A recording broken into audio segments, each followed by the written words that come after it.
പൊരുത്തപ്പെടിക്കണം. യൗമല യൻഫഉ Dinar വലാ ദിർഹം. നാളെ അല്ലാഹുവിന്റെ മുമ്പിലേക്ക് ചെല്ലുമ്പോഴേ പൈസ കൊണ്ടൊന്നും ഇടപാട് തീർക്കാൻ കഴിയില്ല. നമ്മുടെ ഹസനാത്തുകളായിരിക്കും കൊടുത്തു തീർക്കേണ്ടി വരിക. അതുകൊണ്ട് ദുനിയാവിൽ ആരെങ്കിലും ആരോടെങ്കിലും ഇഷ്ടമില്ലാത്തത് പറയുകയോ എഴുതുകയോ കമന്റ് അടിക്കുകയോ പോസ്റ്റ് ചെയ്യുകയോ ലൈക്ക് അടിക്കുകയോ ഫോർവേഡ് ചെയ്യുകയോ ചെയ്തിട്ടുണ്ടെങ്കിൽ അതൊക്കെ ഗീബത്തിന്റെ കുറ്റങ്ങളാണ്. നിസ്സാരമായി കാണണ്ട. ഗീബത്തിന്റെ കുറ്റങ്ങൾ പണ്ടൊക്കെ ഒരാൾ പറഞ്ഞ അയിമ തീർന്നു. ഇന്ന് ആ പറഞ്ഞത് എഴുതിയതും പോസ്റ്റ് ചെയ്തും അവിടെ കിടക്കുകയാണ്. എന്നാണോ ഇവനത് റിമൂവ് ചെയ്യുന്നത് അതുവരെ എത്ര ആയിരം ആളുകൾ ഇത് കാണുന്നുണ്ടോ അതിന്റെയൊക്കെ കുറ്റം ഈ എഴുതിയവന്റെ തലക്ക വരിക.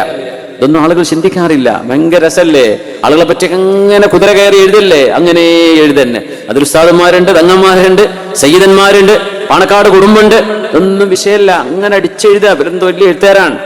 സുബ്ഹാന ജല്ല ജലാലു. ഗീബത്തിന്റെ മാലപ്പടക്കങ്ങളാണ് ഇതൊക്കെ. ഇതൊക്കെ പൊട്ടാൻ നിന്നാൽ എന്തായിരിക്കും അവസ്ഥ? ദുനിയാവെന്ന് പൊരുത്തപ്പെടിക്കണം. സോഷ്യൽ മീഡിയയിൽ ഒരു മനുഷ്യനെ അപമാനിച്ചാൽ സോഷ്യൽ മീഡിയയിൽ നിന്നുകൊണ്ട് തന്നെ അയാൾ മാപ്പ് ചോദിക്കണം.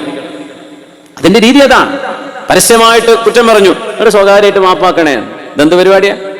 ആരാണോ പരസ്യമായിട്ട് ഗീബത്ത് ചെയ്തത് അവർ പരസ്യമായിട്ട് തന്നെ പൊരുത്തപ്പെടിക്കണം. അപ്പോഴേ അവർക്കതിന് കഫാറത്താവുള്ളൂ.